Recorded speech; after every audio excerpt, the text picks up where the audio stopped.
Is it just me, or is Burger King kind of underrated, honestly? Because I know the food's more expensive than McDonald's, but it's kind of better. I always get at Burger King the fish sandwich.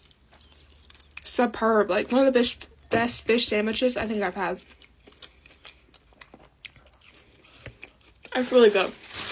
I got the chicken sandwich today. Not as good as the fish, but it's still good. And they put a good amount of pickles on there, which I love that. In the Uber app, you can't ask for extra. So I was like, darn it, I can't ask for more pickles, but seemingly they put enough on there. I'm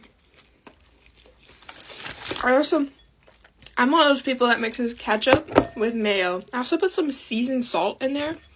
Really good. I also got onion rings. You can't go to Burger King without getting the onion rings.